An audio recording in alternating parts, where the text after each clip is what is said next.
Yo, what it is? It's your man LENWOOD and shit. I'm right here on Ground 3 Radio with my man Mike on the mic. Yes, sir. Yo.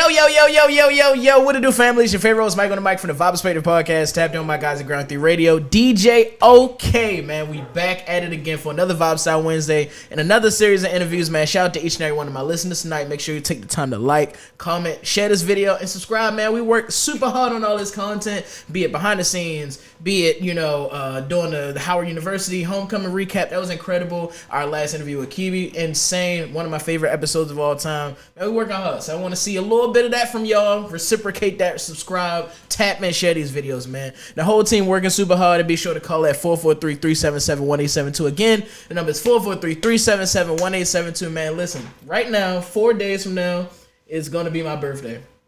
I just want everybody to know that Sagittarius season is here. I don't know what time you thought it was, but the time right now, it's Sagittarius time. This owl season, man. We're gonna be outside. You probably already seen the shenanigans. I don't even want to get into that. All my fellow brethren out there celebrating. I know the streets is hot right now, and I'm just gonna be making it a little bit hotter in 4 days. So you know what I'm saying. December 7th.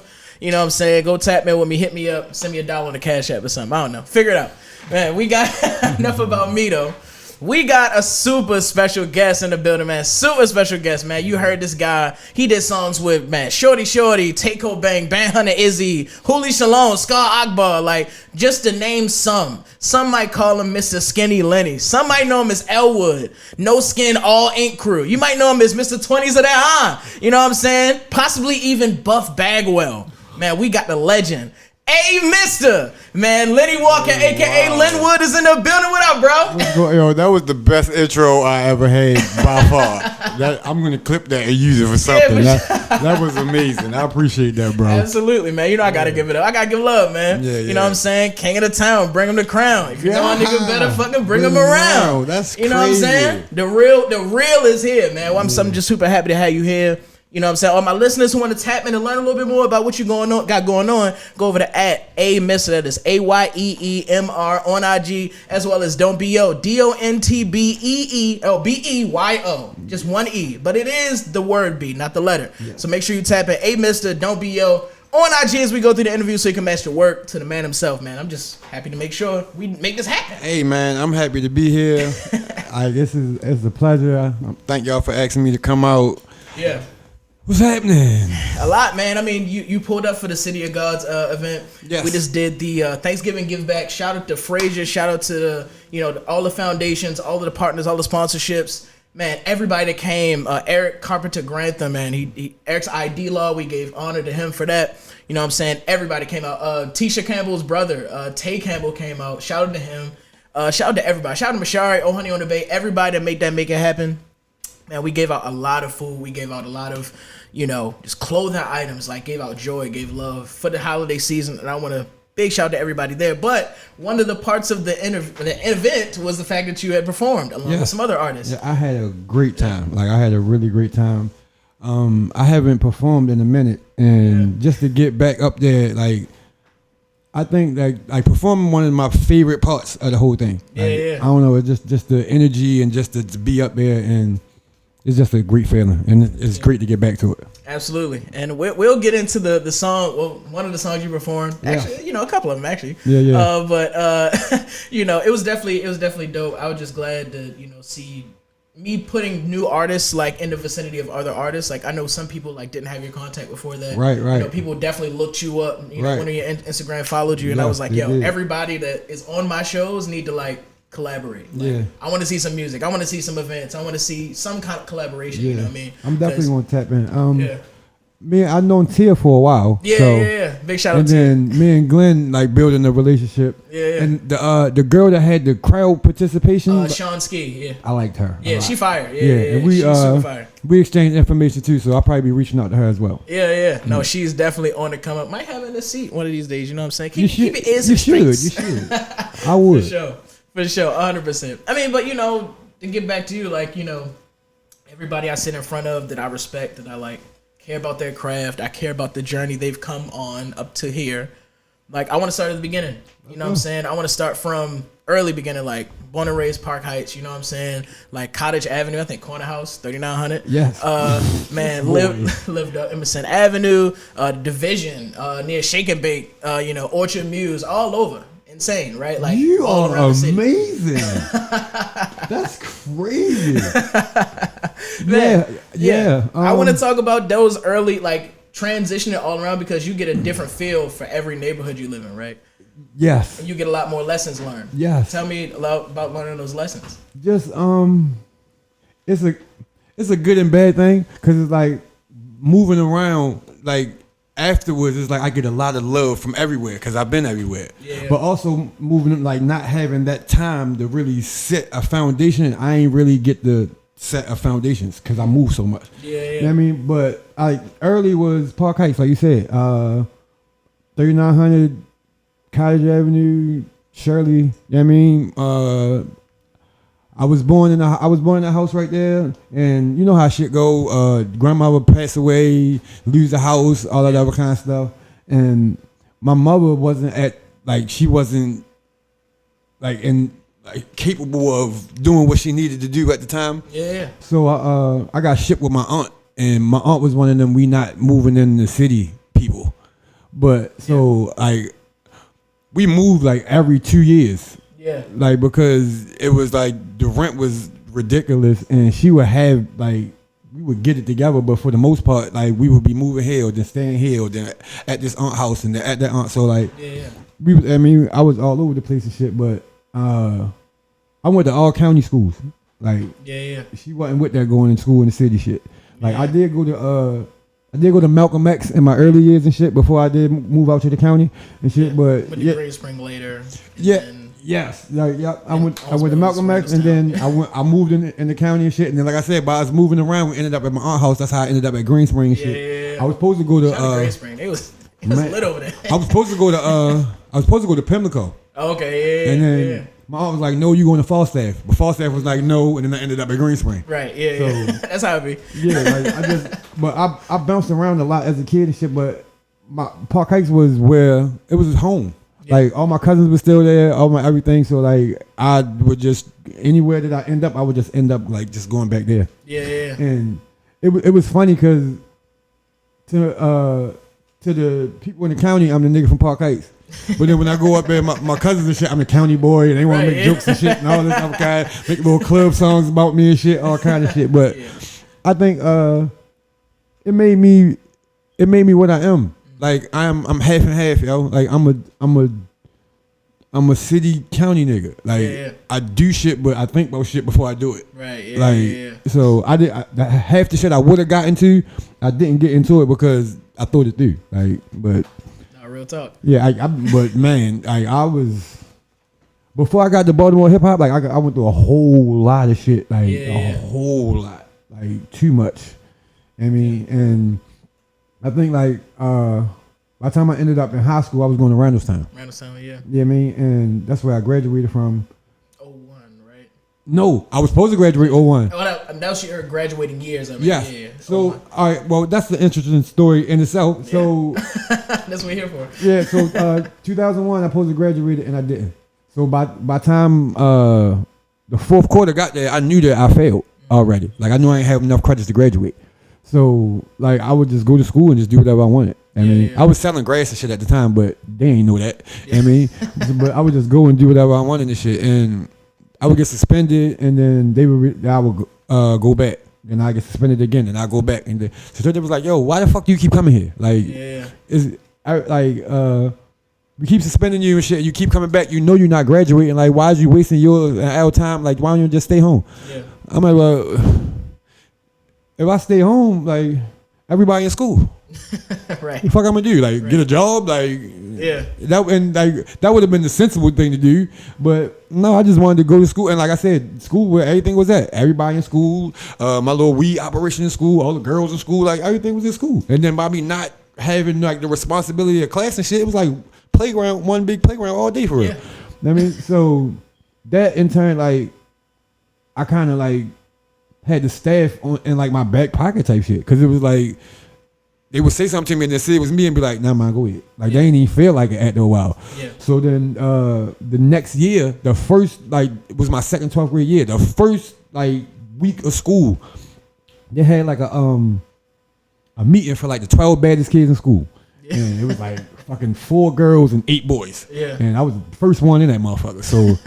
we in there, and so they all talking and shit. We ain't gonna have this year. We ain't gonna have that this year. Y'all set the precedents, and y'all got y'all role models. And if they see y'all doing this and the blah blah blah blah. Yeah. So the one dude got up there and got to talking and shit. He got to cussing and shit. You know, motherfuckers and this that and this shit and da da da da. So I just bust out laughing and shit. And you find it funny, Mr. Walker, you can get the fuck out. So in my mama, nigga, this ain't no class. Like, Right. So I left and shit. Yeah. They come get me at lunch, like, yo, you suspended. Like, for what? When you left out the room, you slammed the door and you was in there using foul language. First off, he was in there using foul language. Right. I just laughed at him. I just left. And I left. I ain't even touch the door. I walked straight out. Like, come on, like, y'all reaching for real, yo. Yeah. Well, yeah, I mean, mind you, just like the middle of the school day, like, well, you gotta leave the school grounds.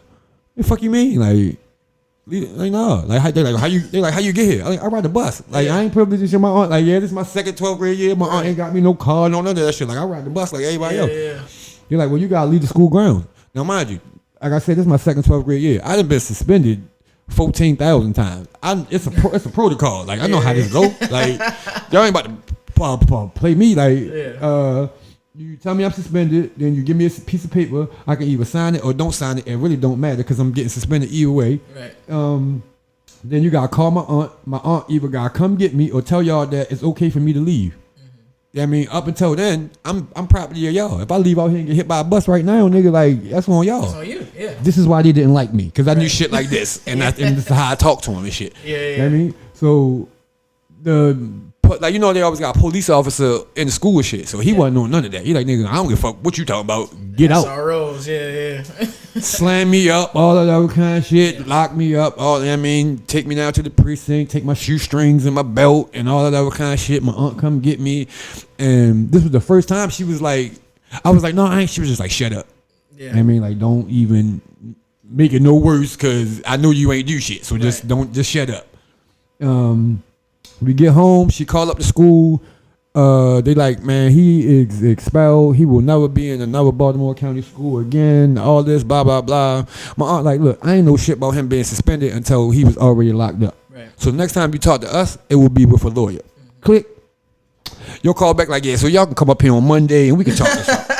Yeah. So, long story short, I go up there. When I get in there, I see Miss Reed. Now, Miss Reed, like my aunt in school. So when I seen her, I knew I was good. Like, I ain't know what was about to happen, but when I seen her, I knew she wasn't. Yeah, it was fine. She wasn't about to let them play with me for real. Yeah. You know what I mean, so the deal was like, look, we don't want you back in the school at all. Like, we taught you everything we could teach you. You know what I mean? Like, we already went through this shit at the end of last year. Now here we is this year, and you got all this shit in the uproar and all this. Like, look, just check this out. If you sit home and don't come up here for no reason at all, we'll let you graduate at the end of the year.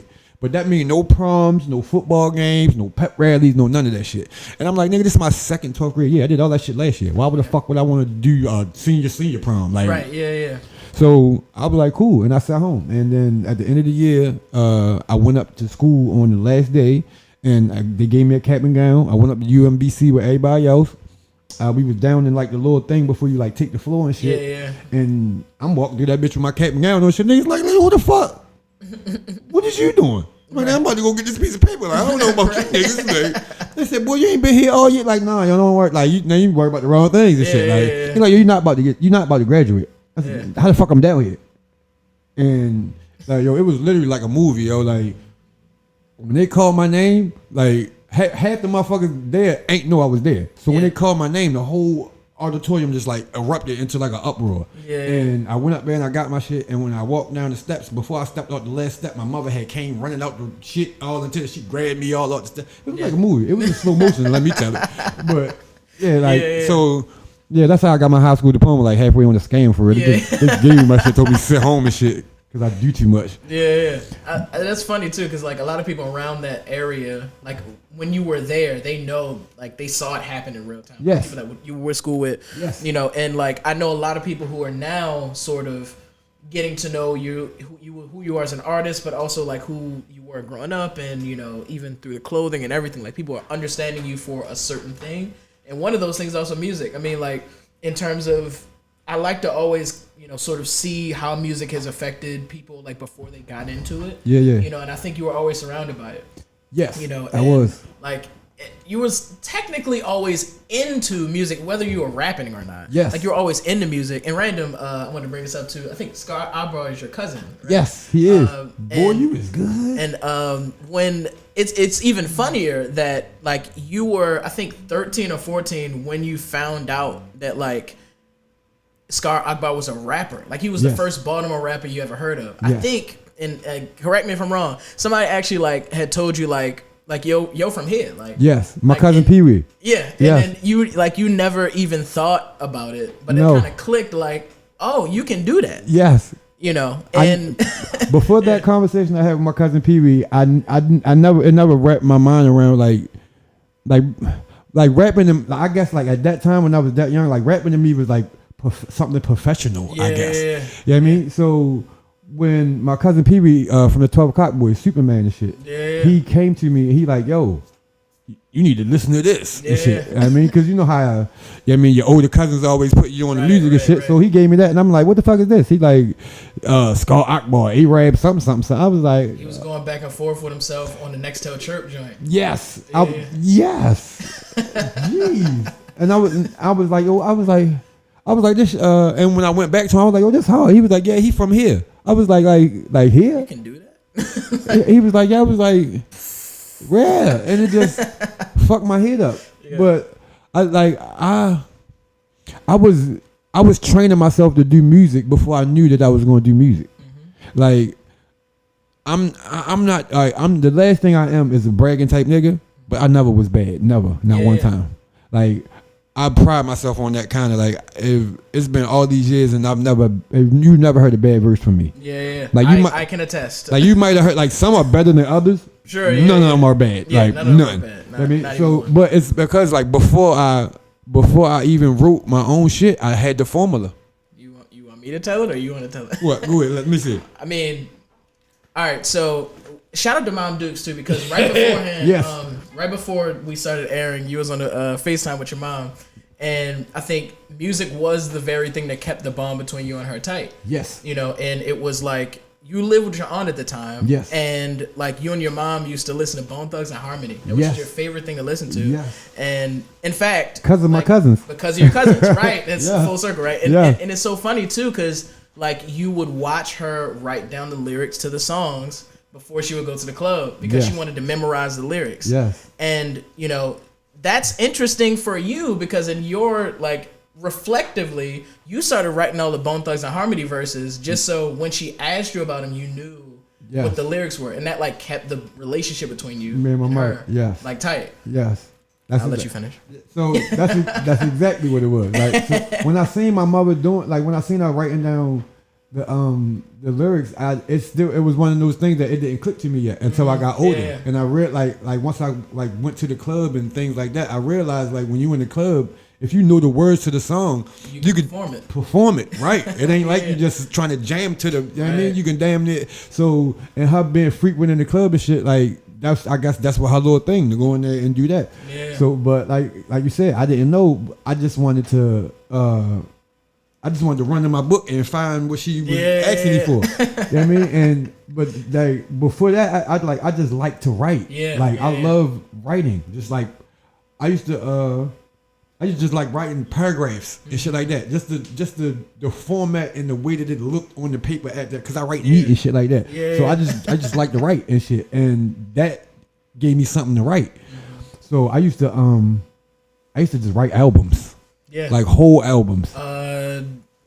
Cameron, Lil Wayne, The Block is Hot. Lil Wayne, The Block is Hot. Fabulous Freestyles. Cameron Confessions of Fire. Like whole albums, like in composition notebooks. Yeah. And it was for that same reason. When I get around my friends, I just want to know. I want to know all the lyrics in the song. But I also realized that I was teaching myself timing, and it's been so natural to me doing it all this long time. I didn't even realize that people don't do that. Yeah, Like some people might know some of the songs, but not word for word every song. Right. You know what I mean? And when once I started to do like, I think like Bone Thugs and Harmony really, because by that being the type of music that it is, like once I listened to everything else, it was like slow down. Mm-hmm. So like once I had a homeboy. I mean, when I was out around this time, I had a homeboy named Young Ducky. I mean, shout out to my man Young Duck. Big shout out to Young Ducky. So like before I was rapping, I was like just his entourage. I could probably tell this story too. Not gonna lie. Like yeah, I was Duck entourage and shit. And I don't want to cut you off. No. But I do want to also mention, because we talked about Mom Duke, she also took you to a Run DMC concert. It was like 3 years. Run DMC, Bobby Brown, every concert. I really want to say every concert that I ever been to in my life, I've been with my mother. Yeah. Like even to like the last one that I went to was like the 50 Cent Get Rich or Die Trying. It was horrible. I really didn't like it. But but that's sort of a testament to like not only how music was surrounding you even at a young age, but also that relationship that you have with your mom through like the language of music, which is like a beautiful thing. I just wanted to bring that up. Yeah, that like it was like, man, all I ever wanted as a kid was my mother, and I didn't have that. Like I wanted it. I mean, but once I did have my mother's attention, I wanted to keep it. For how much I mean, and I just wanted to impress her for how much I mean, just all that kind of stuff. So, and I think music was that for us. Like even before I watched her write this stuff and all that other kind of stuff, like she used to just sing to us. Me, my sister, and my brother, Tony, and Anita Baker and India Ari and all that. Like my mother, one of them. Touch the earth, rolling the dirt type. She one of them type people and shit. Well, she was at this type. She go through her phases. Shea butter queens. She wanted. You know what I mean? So like, she kept me. Man. She really. I test all my music, everything to my mother. You know what I mean? And like, I wouldn't be half of what I am without that. And I'm glad that she used it the way that she did because. It's been a roller coaster with my mother for real, and I think now at this big age is when I'm really starting to appreciate her. And the one thing that I'm so I put my mother through a lot of shit, yo. Like, and I ain't gonna dig all into the shit that I put my mother through, but I put my mother through a lot of shit just because I was mad and angry and shit. And the one thing she never did, yo, she never gave it back to me. Not one time. Yeah. Not once. Not like your father would have, or boy, I was not one time. She just took it and gracefully bowed back like you got that. Every single time, yo. Wow. And at this age, it made me feel horrible because it's like it was me. Yeah. It was me.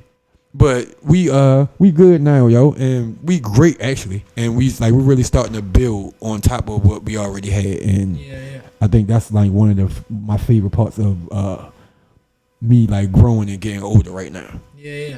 And I don't want to take you away from the Young Ducky story because I think that's a very important like segue into the growth that you were, starting with music, like being surrounded like in that way.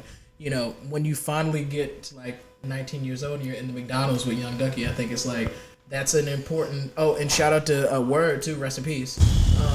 That day set the stage for everything, and I think I always like to bring up these important moments where if this one day didn't happen, like would you have had the same trajectory? No, it wouldn't be no LENWOOD. I don't know what I would be. To be honest with you, I can tell it, or you can tell. It's your story. So. I mean, go ahead. You go ahead. Well, sure. Yeah. No, don't. I love to hear from somebody else. yeah, for sure. So, I think you were 19 in McDonald's. I was about that. And there was the battle between them two, Ducky and Word, and like. Can I say this real fast? So Word was one of them. I want to battle anybody. Like he walk around just asking niggas, do they rap? Like, hey, you rap? You know how I rap? Hey, anybody here know how I rap? Like he was that good. He knew that he was better than everybody. So he would just pick niggas to try to embarrass. So I just wanted to say that before you. Important. That is so important. Because that's how we got to this thing with Duck. Because Duck not even that kind of a rapper.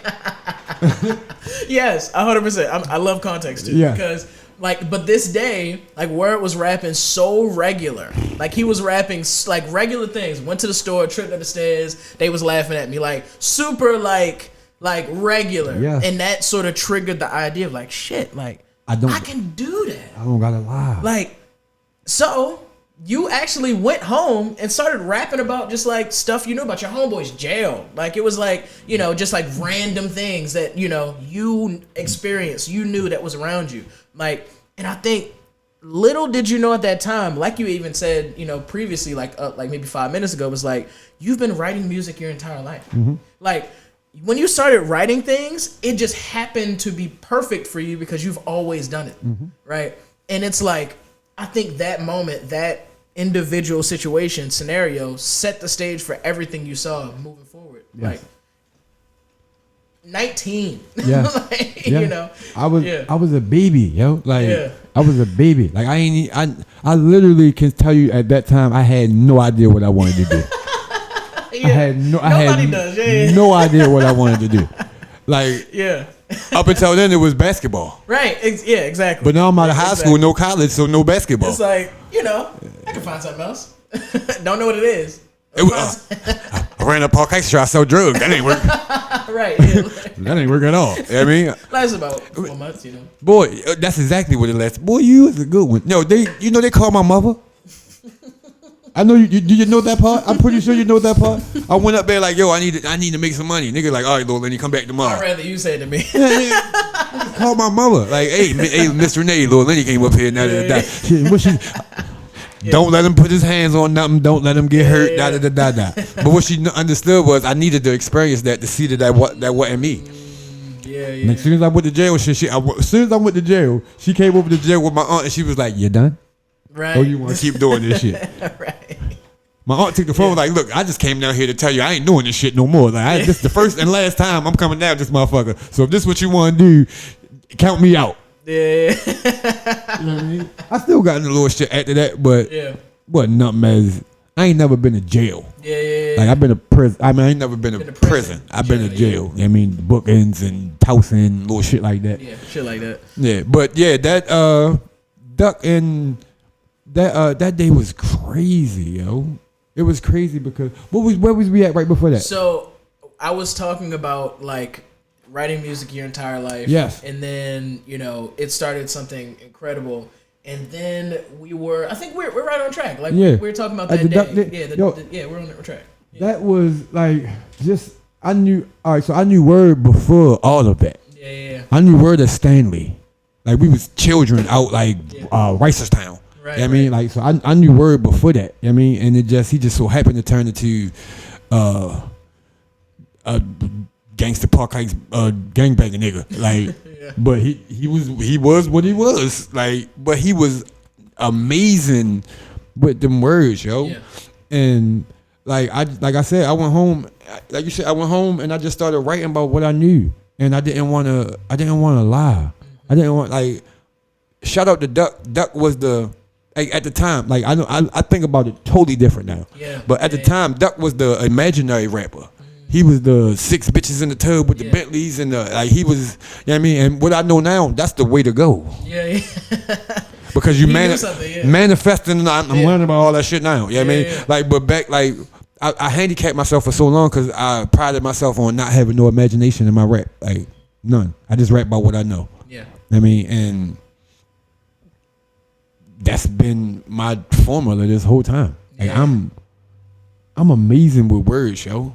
Like, if I don't know nothing, I know how to put some words together. Yeah. It's like a puzzle to me. Yeah. You know what I mean? It's like the beat is the board and the words is the pieces. Mm-hmm. And once I get the melody of what I want to do, putting the words in there is easy. That's the easy part. I'm creative and I'm funny and I'm all kind of shit. So like that's you know what I mean? Random fun fact, I noticed you wrote some of your best bars when you were angry.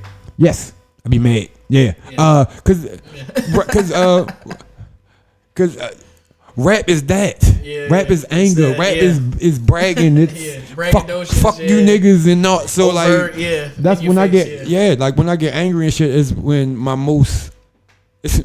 It's fake. When I get angry, I'm my most confident. Yeah. I don't think I ever realized that, so I just said it just now. Yeah. I mean, it checks out for me when and that kind of connects because I think about these ideas about like things that pop up in your life that are like constant. Yeah. You go like a couple years and nothing happens. It's exactly the same in line. It's like it was written. Like just telling the truth, like not lying, which was very early in your story. Mm-hmm. That and like the anger sort of driving situations that affect, not just your artist career, but like you know, and the relationships you have. Like I think those two things, and I want to just put a pin in that for all the people who are watching, because like when we get further through the story, it'll make sense. Yeah. But I think those are pretty pivotal things, and I think that has shaped how you've been able to handle things today, like being the man you are today because of the things you learned from those things. Man. Yeah. And I will get into all that, but I do want to, before we continue, because I always like to talk about names. Your name LENWOOD, like it had to develop over time. Like it wasn't first LENWOOD. No. And I want to bring up a story of it was a radio interview. Actually, I think it was your first radio interview. Yes. And Reggie Reg had your friends around you like introduce themselves. Ducky was there. And Ducky was there. Yeah. And it finally got around to you, and you were just like, "I'm Lenny," and he's like, "That's it." Like, and it's funny because you actually got escorted off the premises because you came back and said like, "Yo, like your name Reggie Reg, like you, like when I'm supposed to be Lenny Lynn, like that's the same." Like he was so mad, yo. He was so mad. Your name Reggie, my name Lenny. Why can't I be Lenny? Yo, like, because it was the whole thing, yo. Like it was the whole moment. It was like, introduce yourself. It was like, I'm M1 murder killer, shoot you in the face, and da. And then there was like, I'm Young Duck, Prince of the City, too pretty for your kitty, all that kind of ass shit. And then it got to me and shit. It was like, yeah, I'm Lenny. I'm Lenny. He was like, Lenny Walker. Right. He like, that's it. I'm like, nigga, ain't your name Reggie? He was like, what? I said, fuck, I'm supposed to be Lenny Lynn? They're like, oh, yeah, y'all gotta go. Duck was mad. Everybody was mad. Like, yo, Lenny, you gotta chill. Like, what you mean chill? Like, that's a fair criticism. He started it. I think your criticism was fair. Like, your name is literally, no disrespect to Reggie Reg, love him to death. You know what I'm saying? But like, that was a good critique. Like, your name is literally the same thing as mine. The same as mine. What are we talking about here? If I start calling myself Lenny Lynn, you're gonna be like, oh, this nigga biting. Like, so like, what am I supposed to do? Like, let me be myself. You know what I'm saying? So my government name is Lenny Walker. Yeah. My father Lenny Walker. My grandfather Lenny Walker. Right. So I'm Lenny Walker the third. Yeah. Like, so rest in peace to your father, by the way. I meant to mention that when we talked about your mom, but continue. I'm sorry. Great guy. But LENWOOD came from Ducky brother, Fro. Yep. Shout out Fro. Me and Fro was close. Like, so me and Duck was close on the music. Yep. Me and Fro was close on the bitches. I have it. I'm sure you do. Because Fro, the thing about me and Fro was the mouth. I was the mouthpiece and Fro was the car. Mm-hmm. Like, all I gotta do is talk to bitches from the cafeteria to the parking lot, and Fro take care of the rest, and we good. You know what I mean? So Fro used to do a thing when he'd be like if you, over here. Hey girl, hey Mike want you. Yeah. Hey, Mike over here. Hey, y'all don't know Mike over here. Like, so one day we was outside. He was like, hey, LENWOOD want you. LENWOOD want you. And then it was just that. Ooh. We was trying, before a minute, it was like. Straight up. Duck was trying to give me all these stupid ass names. Any bars? I hated it. Oh, God. Boy, you got them bars. Always had bars. I can tell you, you got them bars. You can call you Lenny Bars. Like, nigga, fuck I sell liquor. That's probably like 50 names better than Lenny Bars. Lenny Bars. Like, I didn't want. First God off, bless him, though. God bless him. I didn't want to be Lenny nothing. Like, I don't know how I got the I know how I got the skinny Lenny. But right, it's right. You know what I'm saying? That makes sense though. But I didn't want to be Lenny anything. Like, but I didn't. I don't know. That shit was hard. Like I ain't never have a nickname because my name was a nickname. Yeah. So, but the IE, not even the Y. Yes, with the I and. Did not put that Y on my shit because it look incomplete. I'm gonna say something. I'm gonna feel like that's one of the pet peeves I got. That and calling me Leonard. Don't call me Leonard. I don't. Man. I'm sure you got it. Or Wood. Yeah. Oh no, you can't scream. Pause. I'm not even gonna say it. You insert the blank. Niggas will walk. Hey Wood, what's up, short? Don't call me that. That ain't my name. Don't. Like what? Mm-mm. You talking to that him? I was hanging over there. So you was hanging with Wood. No, you wasn't. It wasn't me. No, you wasn't. You weren't never hanging with Wood. But yeah, for sure. it was. I ain't like I said that, and it stuck. You know what I mean, and for the longest, it was a funny thing. Like, well, how your fucking real name, a nickname, and your nickname, a real name? Yeah. I'm like, I don't. But to this day, it's either people think that's my real name or they think I'm from over east. Two things that are not even remotely valid. What? Crazy. I need a pass to go over east the way I talk about over east. I'm from Zone 18, man. You cool where I'm at. You know? I mean, I started the East versus West pick war and shit. That shit was on 92Q and shit. I'm glad you brought it up because yo, all right. So I don't mean to. No, all right, we'll get there. Yeah. We'll get there. So where we was at? So technically, I mean, we kind of left off around like 2002. 2000. Okay, me graduating and shit. Yeah. Oh, so these years. Yeah. These was the rough ones. Let's see how much you know about these years, because I don't really talk about these years too much. Well, I mean, I don't want to specifically talk about the rough stuff, but I mean, I know the following year in 2003, you lost your son. Yes. After 47 days. Yes. After he was born, and I think like that, I can't even imagine. First of all, condolences to you. Appreciate that. And like, I can't even imagine what that felt like.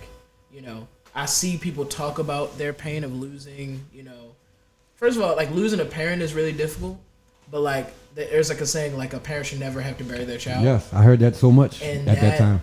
It's a reason that is a big saying because like that hurt is unimaginable. He's not supposed to do that. It's unnatural. Yeah. Like, yeah. How did that make you feel in the moment?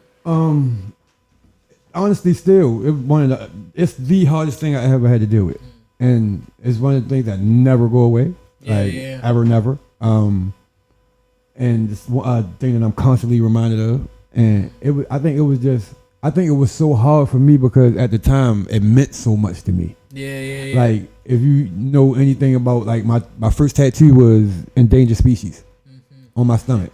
That was something that I got from my stepfather.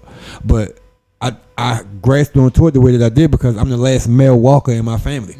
It was just me and my father. And then once my father got killed, it was just me. So I had to carry on my family name. Yeah. So when... Your uncle passed away, too, when you were 10, too. Yes. Yeah. That was big, too. Yeah. You know what I mean? But so, like, when this happened and shit, it rocked me, yo, like, bad. Like, it changed me. Like, I was in a dark place.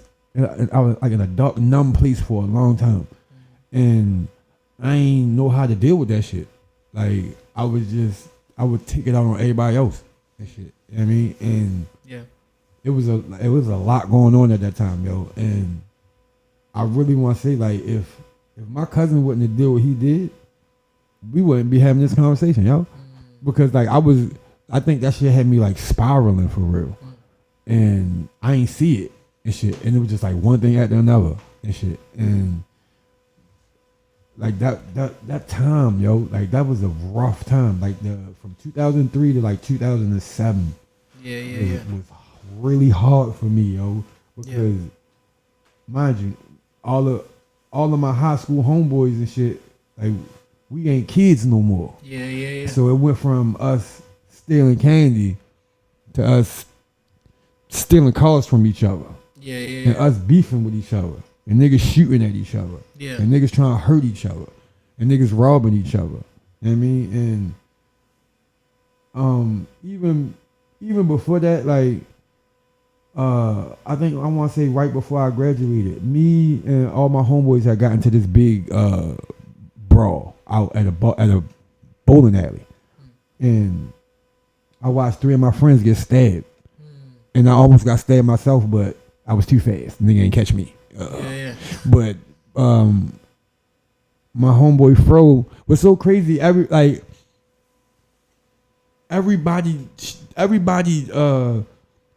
injury was different, but nobody's was all right. So Fro only had like a little cut on the back of his arm, but it was so deep it almost hit the artery and he almost died. So his was the worst because he almost died. Yeah. But Ducky got stabbed the most because he got stabbed 7 times. 3 times in the chest, once in the arm, 3 times in the back. The nigga was stabbing him while he was turning around. But Blair got it in the worst place. Blair got it in his face. So he got from right here all the way around to the over top of his eye.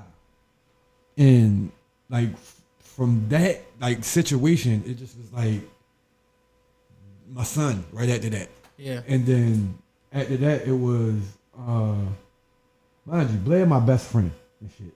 And this one day, it was me, him, and another person, and we always be together. And I was at my girlfriend's house. Blair came over there. We was sitting out front talking. The other nigga pulled up. Blair was like, "Come on, let's be out." I was like, "I ain't really fucking with yo today." Yeah. Me and yo had gotten into it the day before, and it wasn't no regular shit. Like he said something that I ain't really like at all. Like we not gonna be friends no more type shit. Like we ain't beefing, but I can't be cool with you after you said what you just said type shit. So I told Blair, go ahead. That night, niggas tried to kill Blair. I went to the hospital. He had 17 hours of brain surgery. Every bone in his face was broke, so they had to cut some shit. They had to cut his face open, peel it down, cut a box out his skull, get the tumor off his brain, put some motherfucking steel right there, piece together his face and shit, then peel this shit back up. I was in the hospital the whole time for that shit. Like, that was like the climax of the whole thing. Yeah. Like once that shit happened, like, and then word got back to my cousin PB up Park Heights and shit, it was like, come on. And what's so crazy, and the craziest part of the story, he go get me from Randallstown and take me to Park Heights to be safe. Wow. Like, Yeah. and he gave me a job and shit. And when he gave me that job, it was dealing with music. It was putting ringtones on Nextels. Yeah. And I was already a tech savvy nigga. So the niggas in there, they gonna only like upload shit and then put whatever they can upload. Me, you can bring a CD in, I could give you whatever part of the song, I could put your song on there, I could do all that shit. And by me doing that, I could charge more. And I was in that bitch banging. Nigga, I sold 1,200 ringtones and bought a car. Woo. Like Off the tone. Shorty. Crazy. Like I went inside. I remember running inside the store telling everybody come outside and show y'all what 1,200 ringtones look like. Like I remember, like, but my cousin PB, he saved me, yo. Like he saved me from myself. Like I said, I was spiraling from my son, so I wasn't making the best decisions, and I wasn't hanging with the best people. And up until that point, I was the one that made those decisions. Yeah. I was the one to tell my friends like, I'm not going. Yeah, I was the one to see a nigga with a gun and be like, oh, it's time for me to go. Yeah. But it was like at this time I was so numb and wasn't seeing. I just ain't care no more. Yeah. And I wasn't doing a bunch of shit, but I was just in everything, yo. Yeah. And I think even I might be off in years, but 2005, like your other uncle Raymond Smooth got killed. Yes. At Bookends, like yes. That if anybody remembers that story, like that was like pre Freddie Gray, like yes. That was like way before Freddie Gray. Like that was like yes. All that protesting and shit outside the Bookends and shit. That was my mother and my aunts and my all. Like, you know what I mean. My uncle is in that same. Yeah, my like uncle went, yo. Like you dealing with a lot. Yeah. And so this part was like that made me feel like I can't go to jail. Yeah. If I get locked up, they gonna try. Like they gonna if they find out that the least that they gonna do is not feed me in that bitch or something. They ain't gonna let me. That shit ain't gonna be smooth. You know what I mean? And that shit. Yeah, that was another dark time. Like this that little pocket, yo. Yeah. It was bad, yo. And like I said, my cousin PB came and got me, and I had the job doing the ringtones. And then once I fucked that up, I got a problem with being the shit, yo. And I was the shit in there. And my problem with being the shit is you niggas ain't. Yeah. Talk your shit. Yeah. And you niggas ain't. Right. So what happened with so the niggas in there was getting jealous of me and shit. Not only was I getting all the sales, I started fucking they bitches that they had covered in there and sitting and shit. It was all kind of shit was going on, yo. You know what I mean? So I long story short, I lost the job and shit. The two niggas got mad at me. PB told me I couldn't make the ringtones no more. I went in there and I put locks on all the computers and I left. Yeah. I told you I was tech savvy like Petty that. as hell, boy. I put locks on all the computers and I left. Nobody making nothing. Y'all getting it. That is so y'all funny. better buy some new computers. Fuck y'all. New programs and all that shit. Y'all gonna start scratch fucking with me. Right. But that was that. And I got a job, yo. Yeah. And then when I got that job, mind you, I'm one toe in the writing music.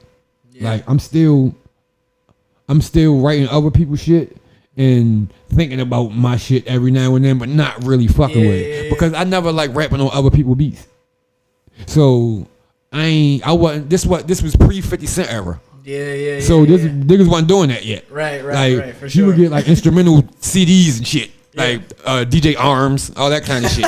DJ Arms. Yeah, I mean, so yeah. And that shit just fuck. I lost my train of thought. But one toe in the music is where you were going. You had a toe in it after the whole like ringtone situation. I got a job at Staples. Got a job at Staples. And when I got the job at Staples, I stole a program called Acid, and I started making beats. Yeah. And wow, shout out to Acid, bro. So then after I stole the first one, I went back in there and stole the new one, like Acid 2.0 or some shit. Yeah. And then once I started to learn what I was working with, I went back in there looking for something better than that. Yeah. And I found Reasons. Ooh. So. Yeah. So now, the good thing about Reasons brought Pee Wee in the house.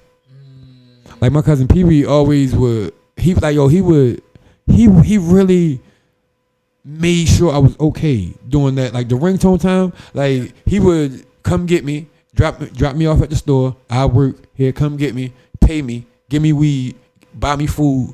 Like that's how I got to stack my money. Yeah. I didn't have to buy nothing and shit. Like he would give me weed and buy me food. So and then take me back and forth to work. So I would just stack my bread. Yeah. You know what I mean?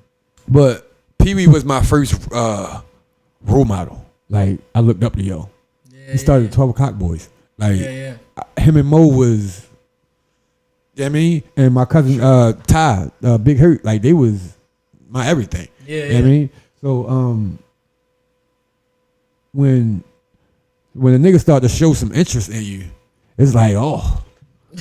Like, you know what I mean? And that's what Pee Wee did. He started to show interest in me, and it was through the music. Like he would every day he would go out and do whatever the fuck he was doing. I didn't know what he was doing. Yeah. And they was good at that, keeping shit away from me and shit. And it was like, but he would come in at late night, every night and shit, and we were sitting there and just smoke all night and mess with the beats. Yeah. Like he would make beats, I would make beats. We just, you know what I mean? And that's when I started like rapping, and I realized like I rap way better than I made beats. Yeah. Like the beat, don't get me wrong, my beats wasn't bad, but I rap way better than for sure. And that's when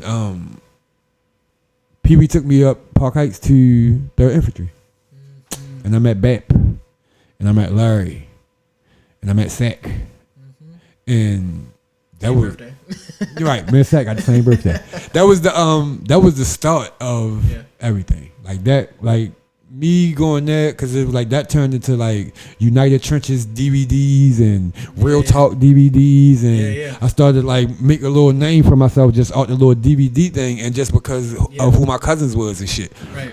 And the nigga who did the United Trenches DVD, him and my cousin was real tight. So once he found out that was my cousin, I was like on covers and shit. Like it was all kind of shit. Like, and for like me coming like out the gate, like that was big to me. Huge. Like this is the DVD era. Right. So even if I step back a little bit, even before all this shit was happening, I left out a big part of the story. I was letting you cook, but feel free to keep going. I left out a big part of the story. Yeah. And Kiwi gonna beat the shit out of me. He's gonna be mad. I'm not gonna lie. I ain't do it. I just let him cook. Kiwi gonna beat the shit out of me. How I get here and ain't do that? Let him cook, yeah. Yo, all right, so I'm sorry. I don't even mean to jump around, but No, I'm keeping the time. I'm keeping it. No, it's about right. I'm right on. I'm there where I'm at. You know what I mean? Because before the Baltimore hip hop thing, I did meet Sack and them and Bet and all them, and then my aunt was fucking with Kiwi, and he used to come get our car all the time. Yep. And I think one time he heard me rapping or something, and he just kept me on his hip everywhere he went. Yeah. Like, so I seen Stop Snitching. Like, I probably was right there while he was recording. Yeah. I probably was right there. Well, real time. I was too young to be on that side of the camera. Right. You know what I mean? What the shit that they was talking about. That wasn't no street nigga. Yeah.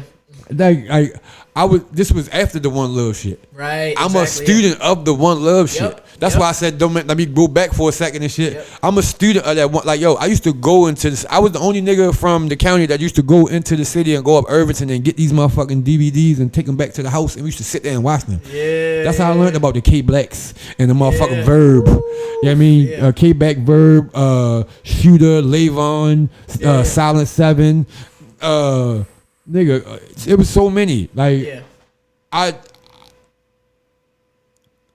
that was nigga. Those were fresh coming out to learn about Skull Akbar, and then finding this, like, insane.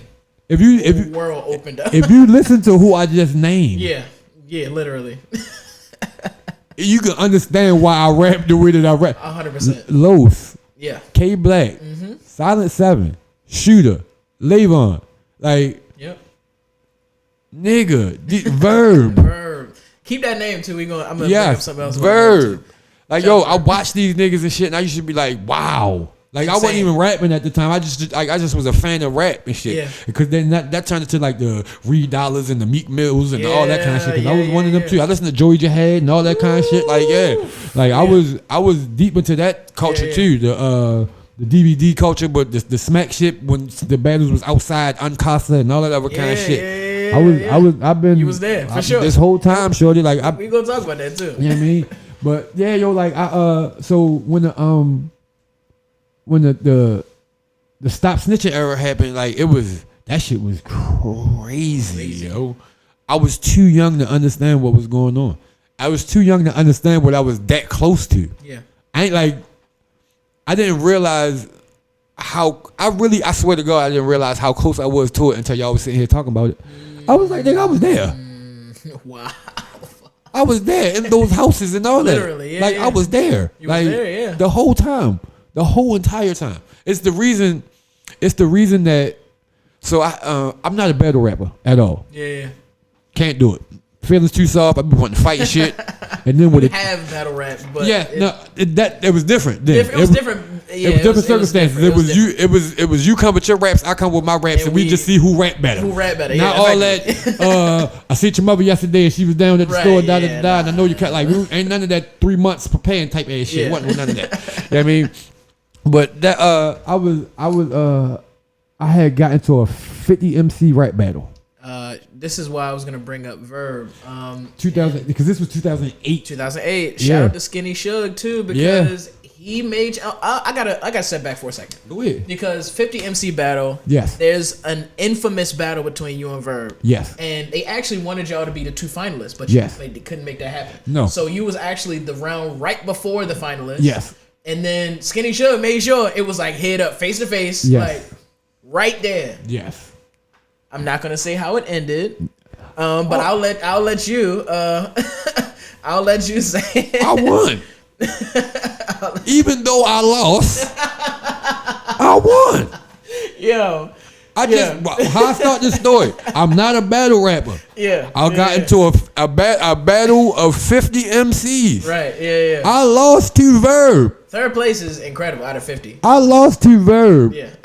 If anybody lose to the nigga that won second didn't win second. Right. Yeah. He just happened to be in the last. Right. It just I didn't. They put me and Verb in the round before that. So nigga what. Once Verb beat me, it was over. Right. Everybody already knew that. You know what I mean? But for me to come in second and lose the Verb, nigga, I won. I don't care what nobody say. Yeah. And that was the day that we met. And mind you, I'm watching this nigga for years before that. Smoke niggas like Los. Destroy people. What? Yeah. We have it on camera. So for me to come in fucking 49th. Right. I mean, second out of be 49 niggas, yo, like I wasn't mad. I wasn't mad at all. And that was my foot into Baltimore hip hop. Yeah. That right there. There. Getting beat up by Verb. Yeah.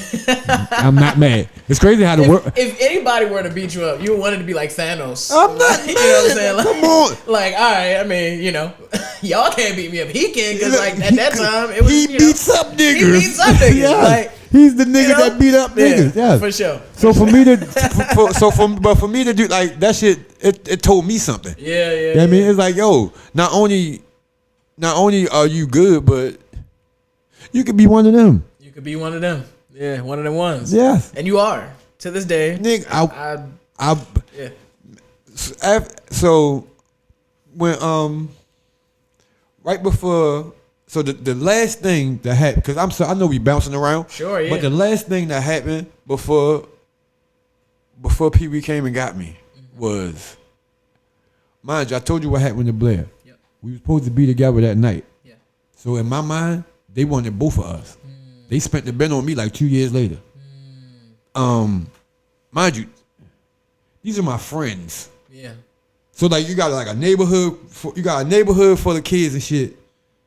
And to the outside we all friends. But on the inside is these niggas fuck with these niggas more than they fuck with these niggas. Right. So we gonna band together and do shit to these niggas and shit. Right. It was stupid. Yeah. You know what I mean? But all right, what that was that again? They spent the bin on you 2 years later. Nigga, I almost died. Yeah. Like literally. Like duct tape on feet, face, hands, from chin to nose. Like my homeboy set me up and he let like 5 niggas in my house and shit. Like on some more like come over, smoke with you, leave the side door open type shit. Like you really backdoored me. Literally, yeah. Yes, that's exactly what I mean. So when he dips and shit, I go into my room. It's so funny. I lay down, put a CD in the DVD player and shit, and I'm just writing and shit. Yeah. And I could feel like a presence behind me. And when I turn around and look, it was like 4 or 5 niggas coming through my door with masks and guns and all of that kind of shit. Yeah. And nigga hopped on the bed and shit, was like, lay down, bitch, and he crossed my feet and duct tape my feet, cross my hands behind my back, duct tape my hands, and then duct tape my mouth. And then they start asking me questions. I was like, yeah, this ain't y'all profession. Y'all don't do this shit because how the fuck am I answer the questions with my mouth? Yeah. So they like, where the shit at? I'm like, You know what I mean? Like, I ain't had nothing but some weed. You know what I mean? Yeah. So like they ran through the house, got whatever they got and shit, came back in the room and shit, and was like, where the guns at? Oh, we ain't got no guns, yo. Y'all ain't find no guns? We ain't got no guns. I don't know about no guns. You know what I mean? Then only time I got scared. I wasn't scared of none of this shit. I just thought niggas was gonna come in and then leave. You know what I mean? Nigga came back in the room like, where the game's at? I'm like, the game? The Xbox game? Like, nigga, that's my roommate. I don't know what he keep one of them CD books, nigga. I don't know what the fuck is. Oh my God, I'm about to die over the Xbox games. Like, and that's when they ran through the house and shit a little bit more. I heard a nigga say, yo, go kill that nigga. And the niggas came in the room and they took the duct tape and just wrapped it around my whole face all the way up to my nose. So I couldn't breathe and just pushed me on the bed. So like at that time it was like, I just laid there and waited for the niggas to leave. So then I got up and the first thing I told myself, like, yo, don't panic. Because if you panic, you're not going to be able to catch your breath. Yeah. You know what I mean? So, mind you, my feet crossed and they duct tape. My hands duct tape behind my back and shit. My mouth duct tape up to my nose. I can't breathe. So in my room is like a little end table. So I get down like on my knees and like try to press my mouth up against but the tape too thick, so I can't. And I keep hitting my teeth and shit, so that wasn't gonna work. Yeah. So I said, all right, I'm gonna hop. Mind you, I lived on the bottom floor in an apartment building, so I'm gonna hop to the front door. Hops to the front door, and I get there. I turn around and I try to unlock the bottom lock, and it's taking longer than the fucking should. Like, how the fuck you can't just unlock the bottom lock? Yeah. And I start to panic. By this time, the fucking tape on my face, like, I'm like, fuck. You know what I mean? And then I get it. Bam. I go to turn the knob behind me and it's like ain't doing nothing. So I turn around and I look, the top lock and the chain on. I'm like, fuck, I can't reach it because my hands is down low by my waist. So I'm like, bitch. All right, sliding glass door. So we got like, mind you, I told you we live on the bottom floor, so we got like the sliding glass door, the little vertical blinds and shit. Yeah. These niggas take the couch and flip the couch on his back and slide it up against the sliding glass door. I'm like, oh, they might have knew something. Yeah. So I walk over to the couch and I fall on the back of the couch and I went to throw myself up against the glass so I could open the sliding door and it was open and I fell outside. Boom. Oh, and when I hit the ground and knocked what little bit of wind I had in me, gone. So now I'm just laying there on the ground and shit, tape. And I gave up. Like, fuck it. It wasn't nothing I could do. I couldn't get up. And I was laying in my backyard and shit. And it was like getting dark, but it wasn't dark yet. Yeah.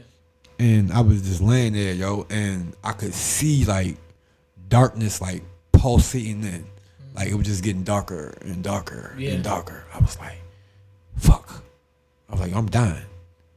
And then you know how they say like your life flashed before your eyes and shit? Yeah. That shit happened, but it wasn't like no movie or nothing like that. It was like a slideshow and shit. It was like my sister and my mother and my aunt and my uncle. Shit like that. Yeah. And the weirdest part about it all was I could hear like instinct, like a crowd and shit. But in the crowd was how everybody say my name. Like my aunt, Lenny, my uncle, Lenny, Mr. Walker. Like it was how everybody say that shit was weird. Yeah. Just like just me hearing my name being said in different variations and shit. Yeah. And when I laid there and shit, I was like, I was just thinking this shit like, if a nigga gonna kill me, they gonna kill me, yo. Like, I'm not about to die. Yeah. And I sat up. And when I sat up, mind you, I got my hands behind my back and my feet duct tape and shit. Now I know the strongest man in the world can't pop no duct tape. Yeah. You know what I mean? But I also know that shit stretch. So I just kept flexing my wrists inside and out. And one of my hands popped free. I just ripped the shit off my face. My mother boyfriend at the time was living down the street and shit. And I just went to your house and I called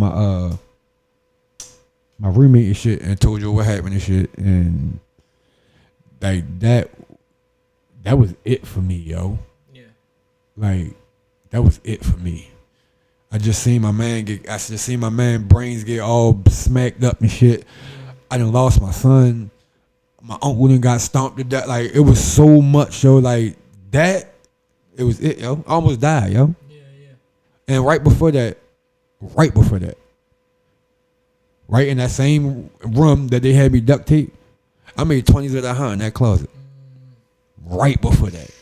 When I say right before that, right before that, yo. And the thing about 20's of that is it was my first taste of like viral type shit. Yeah. Now this wasn't the type of viral that go on now. It was like my shit went through the neighborhood. Yeah. Like the song it was changing how people talk. Because the basis of the song, it was like, yeah. And I was talking about weed and shit. Yeah, so niggas would call my phone like, yo, you got some And I'd be like, yeah. And we'd laugh. You know what I mean? It's just how we was talking and shit. Yeah. Like, and it was just everywhere, yo. And like my homeboys playing it in their cars and shit. Like, and I was like, wow. Like I got a song. Right. Yeah. You know what I mean?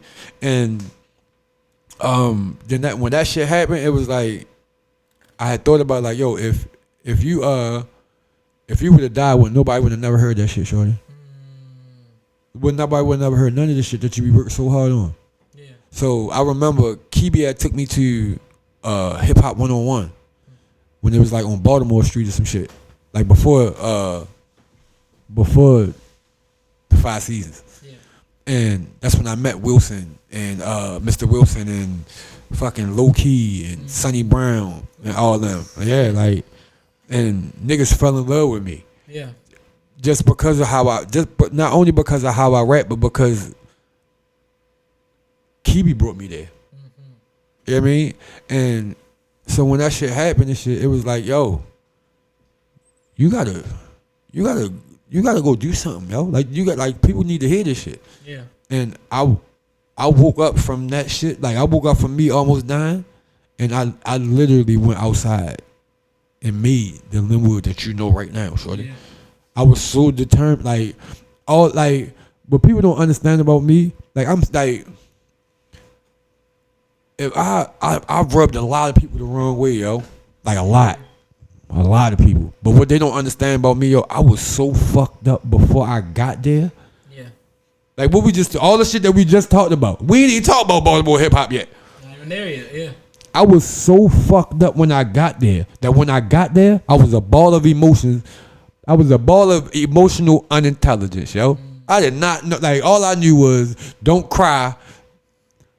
Don't act like no show, no feelings, no none of that shit. So everything, all my hurt, pain, embarrassment, all that shit translated into anger because now I feel vulnerable because I'm not supposed to feel like this. I'm not supposed to show this. I'm not. I like. They don't tell you how to deal with your emotions. They just tell you don't have none. Yeah. And nigga, I end up being a fucking over emotion. Nigga, I ain't had no father. Nigga, I was raised by girls and shit. I'm already 14% girl and shit. Like, I was over emotional. Yeah. Like, and then not only was I over emotional, nigga, my role model was Michael Jordan. You know how he pick his battles and shit, little battles and side battles, nigga. That's my whole mentality. I wreaked havoc on Baltimore hip hop, yo. Yeah, yo, I wreaked havoc. I was so mad, yo. Yeah. But I wasn't mad at them. I was just mad at life, yo, and just my situations. And then once, like that shit was a release for me. Right. I could get on that stage and leave all that shit outside, yo. Right. Yeah. And like I just started chasing that shit, and we haven't gotten to 2008 yet. No, I'm sure. Yeah, not. We haven't even gotten there. Yeah, that was the end. Yo.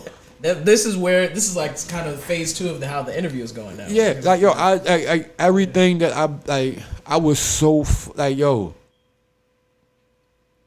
So much shit like before we even jump into that, right? I'm gonna go all the way back and tell you. At my father, I was born I'm 42 years old. Yeah, 83, right? My father was killed 3 months when I was born. Yeah. Like I was born in January. My father got killed in May.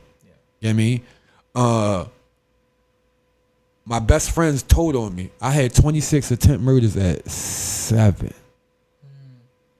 My homegirl she had lit like a fire in a you know how you get the you live in an apartment building and they put the little have you seen me little things and all that little flyer shit in where the mailbox at. Yeah. She had set that on fire. And when I heard her homegirl, and when I came there, what the fuck is y'all doing? And I stomped it out. Mm-hmm. Police came to my house the next day and seen the circles from the bottom of my shoe burnt in the carpet.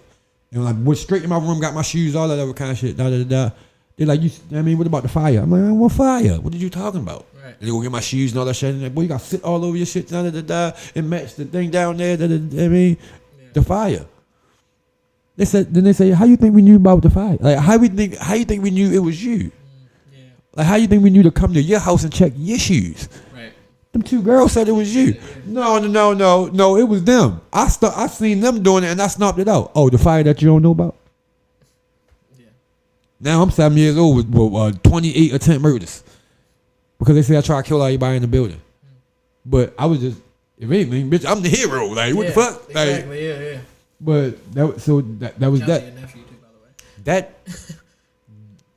That changed the trajectory of my whole life. I never trusted nobody after that, ever. No friends, no none of that shit. To this day, shorty. Like, I'm still learning that right now. Like, I need to go therapy and all that shit. Like, that shit fucked me up bad. That, and then at 10, my Uncle Chiefy got killed. Yep. All this before 10 years old, yo. Yep. Like, and then all the shit that we just talked about. And then on top of that, these things. Yeah. 100%. I was, trauma, at the trauma. I never dealt with none of this shit. I just moved on. I didn't know how. And then on top of it all, I wasn't loved properly. Nigga, I don't even know how to love I don't know how to love or receive love. I just hid inside my ex-girlfriend fucking family for 15 years and shit trying to figure this shit out and still ain't figured it out. And they kicked me out of there. Like, bitch, it's time for you to go. Like, yo, I ain't never felt that shit but love, yo. Like I'm good. I'm great at everything. I'm like the most creative nigga you. Yeah. I'm the most interested nigga you. Like, I'm smart and all kind of shit, yo. But love is the only thing that's a team sport, and I'm not a team player, yo. Yeah. I'm Michael Jordan. Michael Jordan. What a way to cap the internet. That was a bar. But I mean, all right. I'm gonna try to keep us back on time. You see, 2008. 2008. That's where we at. 2008. I jumped around, but we here. Yeah, you said some things that I mean, in between it, I wanted to sort of like. Okay. But they'll still come through, because like you said, like this DVD era is like kind of we're getting into the last kind of epic years of the DVD era going to 2008. I even think there's a video of like the Baltimore City DVD. I think it's you and DJ Durrell. Shout out to aka Trouble, aka Frank White. Can I say something real fast? Go ahead. There you go, DJ bitch.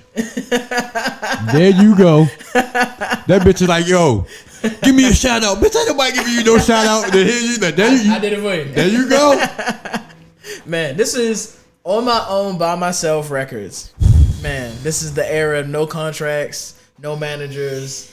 You know, and the name just came by you being by yourself at all these events, like 5 seasons, like, and people like respecting that about you, like, oh, you dolo, like, I'm outside, me, you know, and this entire era is happening because of that, you know, that influence. It was at a time where you bring your crowd. There you go. They don't gotta do that no more. Nigga, I was smart enough to make a friend in each crowd. Yeah. So when I go down there, I know these niggas. I know the First Fam niggas. I know the Tracer and them niggas over there. I know everybody in this bitch for real. So the thing is, like, so when Tracer and them go up, all his people's going up there. Yeah. But then when they not up there, his people's not up there. Right. When First Fam go up, all First Fam up there.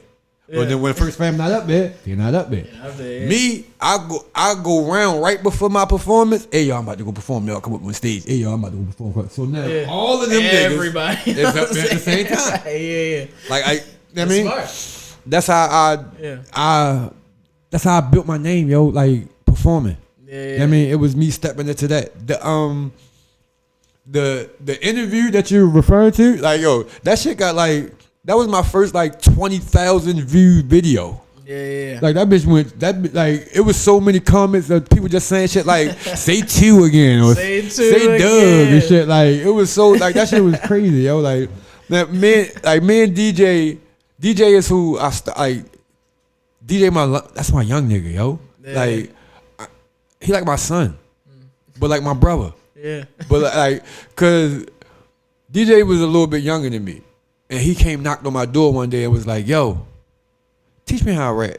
I don't know what the fuck I told him, but whatever I told him, I told my little brother, yo. And these niggas is spitting images of me, yo. Yeah. Like whatever I told them whatever formula I had, and they locked in on it, and them niggas is spitting images of me, yo. Yeah. Both of them. And I'm so proud of both of them niggas, yo. Like, I mean, my little brother just started. He just jumped into music his motherfucking self. Like, yeah. But I'm DJ. That motherfucking DJ. But that interview, like we had did so much in that little bit of time. Yeah. Like because he had just. All right, so. Go Bonkers record is also on fire at this time. Yeah. Like it's so that fucking That it was so. It was a. It was the day YouTube started. Like it literally. Was like because literally. DJ bought a camera and it was a YouTube camera. Yeah. Meaning like when you film whatever that you film, you can upload it straight immediately to YouTube. Yeah. So, they don't remember that though. Right. So that's why all them early videos on my YouTube is always me and him because he had just got that camera. Yeah. You know what I mean? And we had did a lot, yo. Like he was supposed to be with me this whole time, but he had some other shit going on that we ain't talk about till just now. I was mad at that nigga for like 40, like all these like 25 years, yo. And then he said something to me the other day, and I was like, "Bitch, why you ain't been say that? Like that makes sense. I wouldn't have been mad at you if you just said that." Shout out to my best friend DeMonte. I just had this conversation, man. Like maybe 2 weeks ago of something that he should have told me over a decade ago. Yes. And he's like, yeah, I just been dealing with it. I'm like, why didn't you tell me? Same. I ain't know how to tell you. Like, bitch, I can slap you, yo. I will like, slap you right now. Oh my God. I was so mad about something that I don't care about now because it makes sense. God. Yeah. Oh, yeah. All right. But continue. I'm sorry. That just we went. Yeah. We had that moment, yo. Like, that's like Blair, my best friend, but DJ is my best friend too. Yeah. I want to say DJ, like me and Blair are close, right?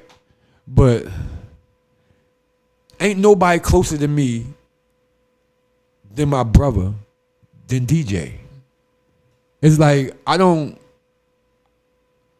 share shit with people like I share shit with DJ. Yeah. The nigga helps me write my music. Yeah. Like we'll sit there on the phone together and shit. I'll get stuck on the word and shit, and he'll give me words and da. Yeah. Like, and I always be like, bitch, I want 10% of that. Bitch, you don't get no 10% of that. Be like, you feeding me words is not you just writing up. Bitch, like shut up. Like no, I had said that one, but I know you didn't. You ain't say nothing. But that's my nigga, yo. And we did a lot, and that interview did a lot for both of us. Mm-hmm. Like that shit catapulted me into Baltimore hip hop. Yeah. And one show led to the next, and then once I met Taylor, it was something. It was different. Yeah. Taylor was like she was like the best promoter ever in life. Yeah. Like I threw I'm moving too fast. I was about to say I got you. I almost jumped to 2012. We right there. We right there. Yeah.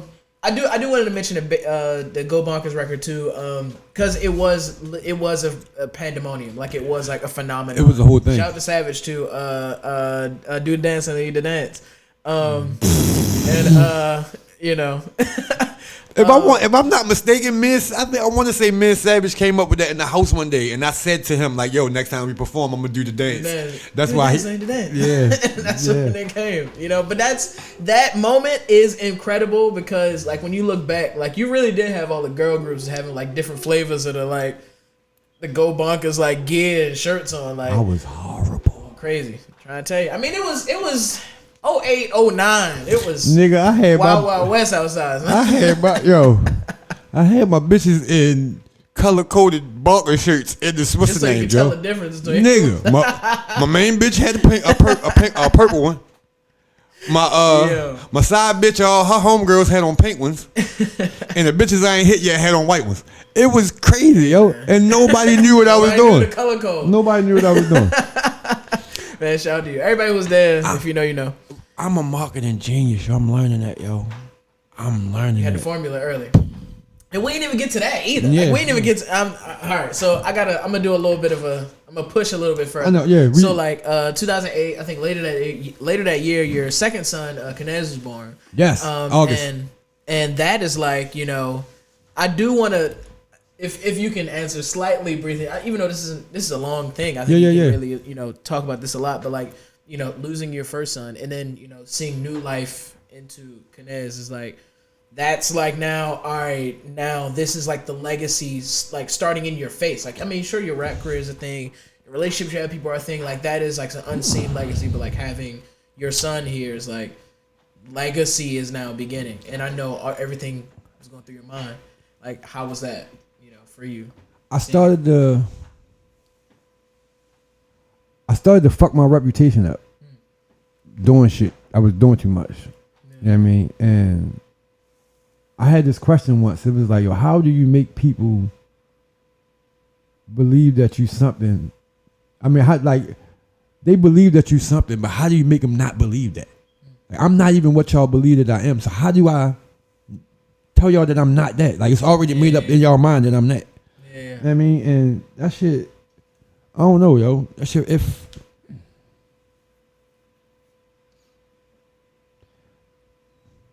fucked me up. Yeah. Bad. Like, real bad. Yeah. No, I can feel it. I mean, that's the thing, too. It's like... like Kanez. Do you know what Kanez mean? Now I got you. Yeah, that's a good not you. I'm typically not. I'm not good at etymologies for names, like origins for names. Kinez is the orange glow of the torch that illuminates the pathway. So when you light a fire in the dark, that orange shit that's on the wall, that's the Kinez. Okay. I didn't know that till after I named him that. Wow. Like, I had a homeboy named Kinez when I was younger, and my first son was Lenny Walker the fourth. I didn't want to make Kinez Lenny Walker the fifth because I didn't want nobody like, well, if you the third and he the fifth, and then what if I ain't feel like doing that for the rest of my life. So I let the fourth have that, and then I had a homeboy named Kinez when I was young and shit, and I just always liked the name and shit. So I named him that. Kinez helped me. He helped me show my humility. Like, before I was this monster to people, yo. Like, I was a troll before a troll was trolling, yo. Niggas had to tell me what it was. I'm like, nigga, that's LENWOOD. The fuck you talking about? Like, I was a troll, like, because I knew the marketing aspect of it, and I knew I know how controversy sell. You know what I mean? So, like, I was fucking myself up, like, trying to keep the attention. You know what I mean? And it was like, yo, show these people, it's like, stop, cut LENWOOD off for 2 seconds. Because that's the part that people don't understand, yo. Yeah. Lenny and LENWOOD ain't the same person, yo. LENWOOD is a character that I created. You created, yeah. It's not me. You know what I mean? But I get so lost in it, or you see the same fate. Like, if I wore a costume, it would be totally different. Yeah. But by me not wearing the costume, like, people really think that this is me. It's the same. You're the same person. Yeah. And it's not. You know what I mean? Yeah. And like I just started to show my everyday. Like, I started to stop. I put the LENWOOD shit down and stopped, like, trolling for a second, and I started to just show what I was doing with my everyday, and all I was doing was having my son. Yeah. It was like, and I did it so much to the point, like, it was no way that I could fake that.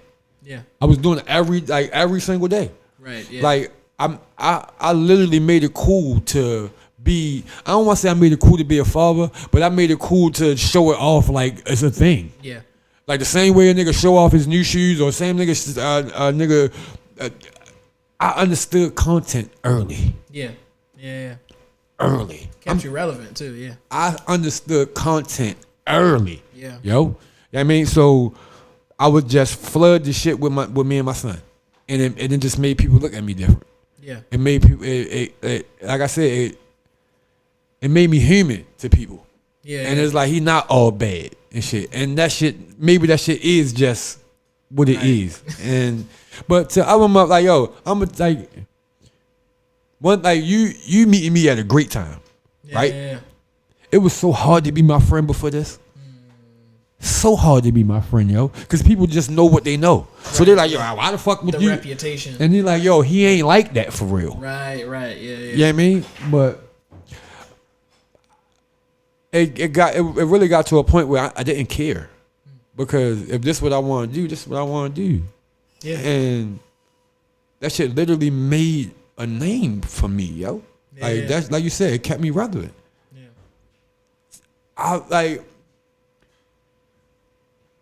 Since I started, I've never been that relevant this whole time. I've taken breaks. I've stopped music completely. Yeah. I'll get to that too. But I never was like, I always found a way to reinvent never disappeared. Never. Yeah. I'm gonna be in your face. Yeah. Like that too. Not no little shit, shorty. Right, yeah. You know what I mean? Real talk. But yeah, Kinez changed me, yo. Like, Kinez helped me change my public view of myself. And I just I needed that. Yeah. Yeah, it was right. It was at a weird time though, because it was right before I fucked some shit up. Like, I mean, like, after I did that, it was like I fell into this dark ass place. Yeah. Fucking with my ex-girlfriend, but that's something different. Be like that. We've all been there.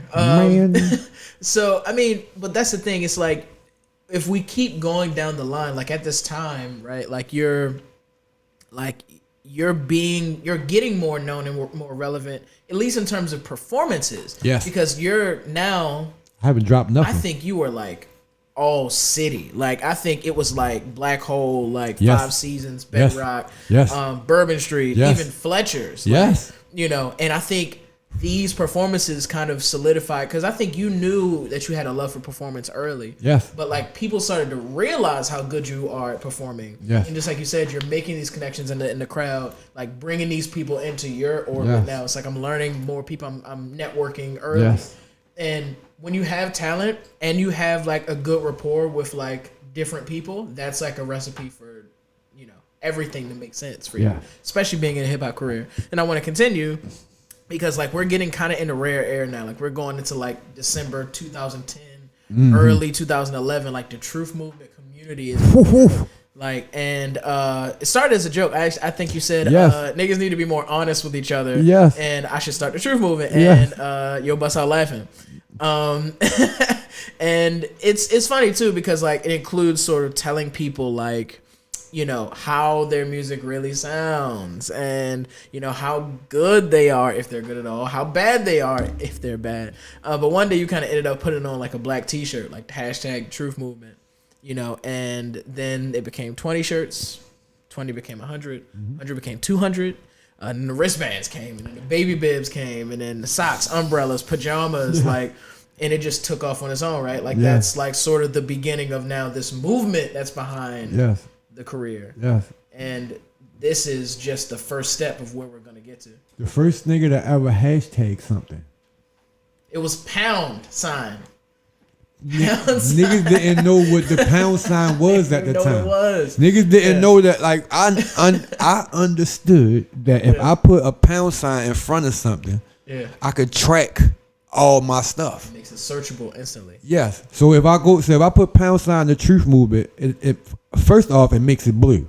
Yeah. It First highlights off, it. Yeah. it makes it blue.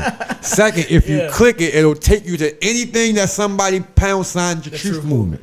You know what I mean? It I is. knew that early. Yeah. You know what I mean? And I only started selling merch because fuck Ralph Lauren. I can talk about this story too. I only started selling merch because I had a party. The polo party. I had a party, Yep. and That was January 30th of 2011. yes, this is when it all started. I had a party. Yep. And it was at the time I had started the truth movement right before that. Yep. Probably the day before the party or Actually, some my shit. next note right after that, by the way. I had the party, and when I had the party, first off, it wasn't a party. Yeah. It was a performance. Yep. But I was performing polo party, Yep.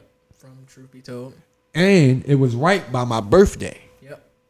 So I said, I'm gonna make it a birthday party, polo party video shoot. Yep. And that's what I did.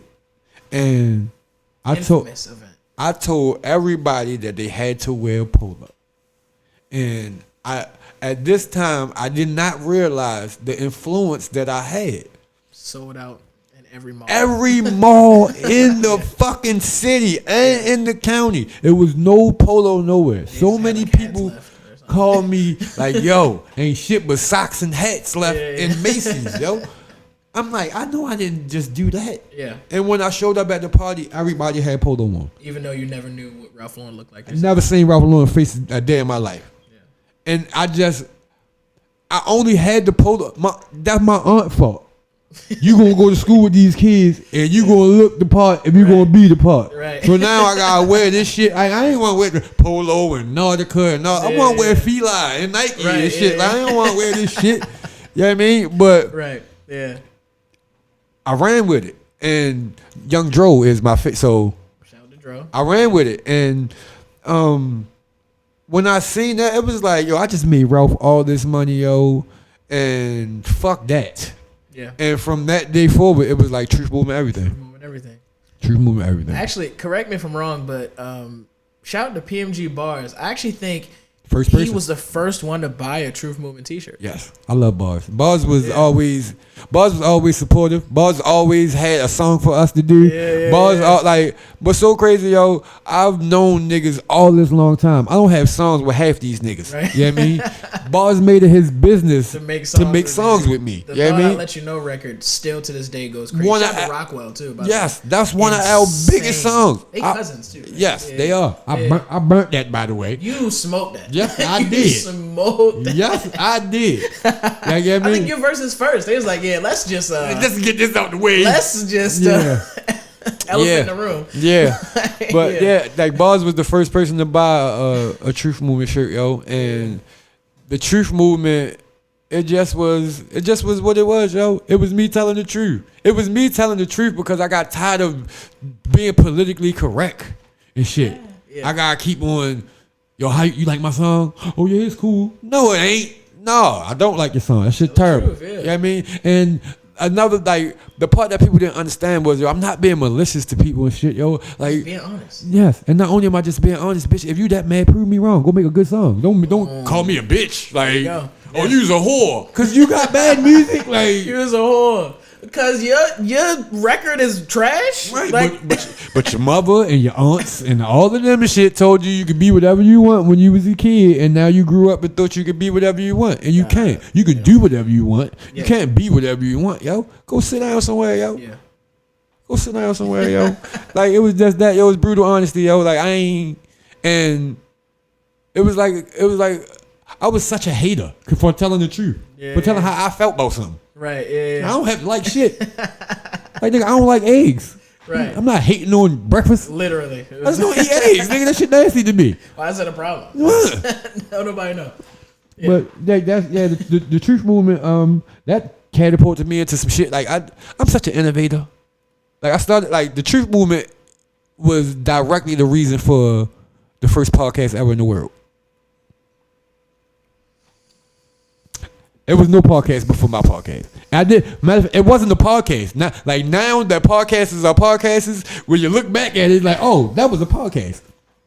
Doing my job for me. Welcome to Lenny Show was a pretty important moment, as you said. Yes. I can't. All right, 2 seconds. I'll be remiss if I didn't bring up Lost Youth as well. Yes.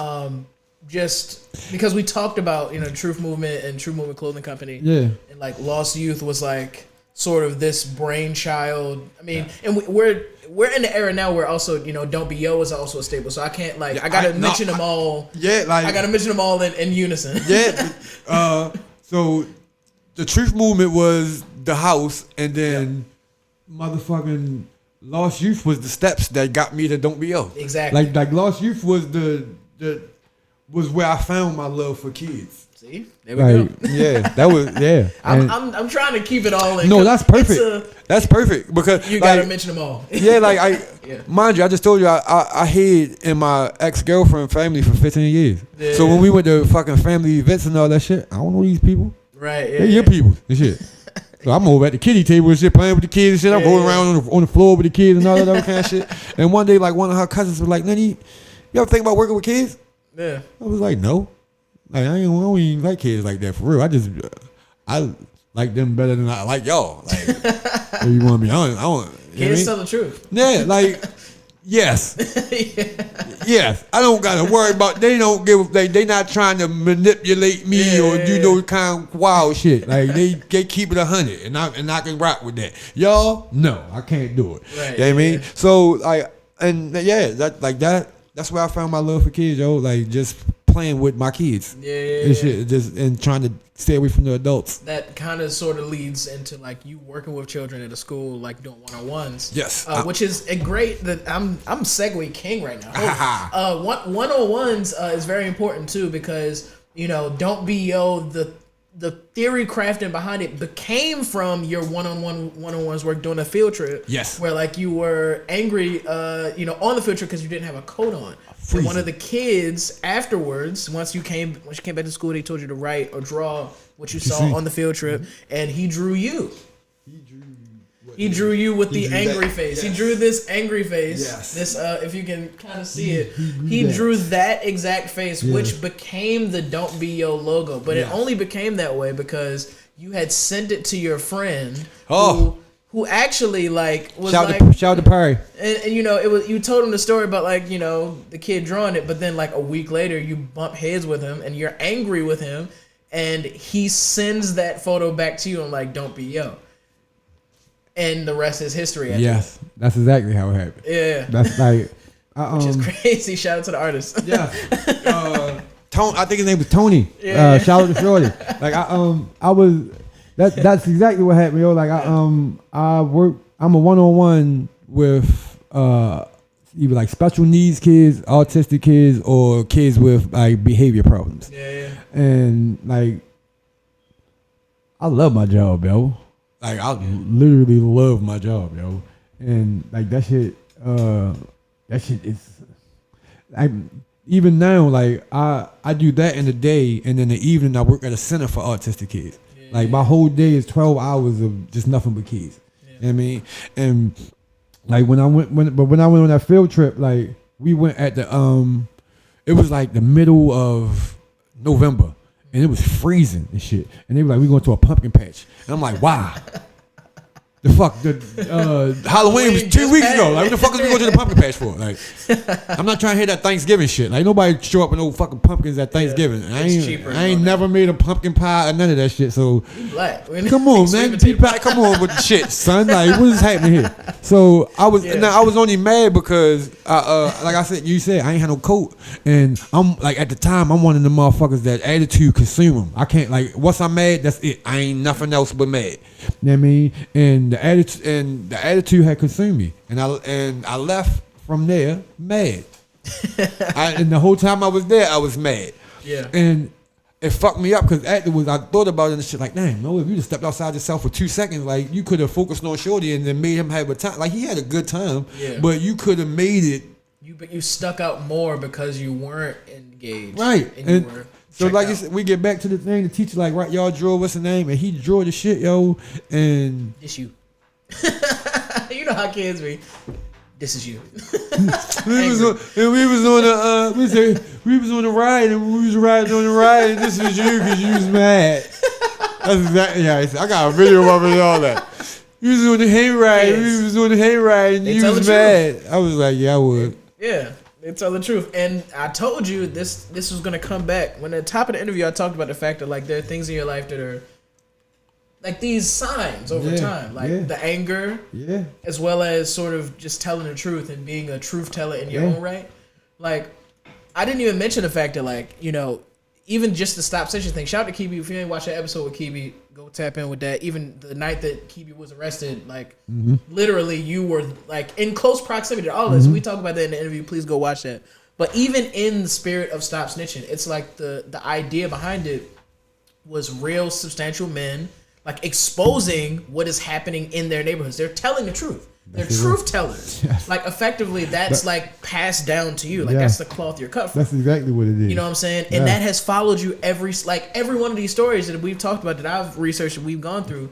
It's like it's this constant reminder to be honest, tell the truth, and like to speak truth to power. And I think no matter where you are, it can't escape you because that's what you built on. It's like being a truth teller. Yeah. You know, and that might have gotten you in various like scuffles or issues with people, but like they had to take a second to realize that like that is in your DNA to be a truth teller, and that's who you are today. You know, just wanted to give you flowers there. I appreciate that because I don't. I owe you that, yo. Yeah. How can I say I love you if I fuck with you and if I'm lying? Come on, yo. Facts. Come on, yo. Don't do that, yo. Don't have me outside looking crazy. Yeah, exactly. That's a fact, though. That's a fact. Like, come on, yo. Like, and I'm so many, like, it's been a handful of people that told me, like, I don't fuck with you. Thank you.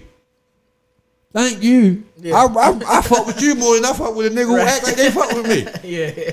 I got so much respect for a nigga who can say some shit like that. Like, yeah. Because you serious, you real. Come on, yo. Yeah.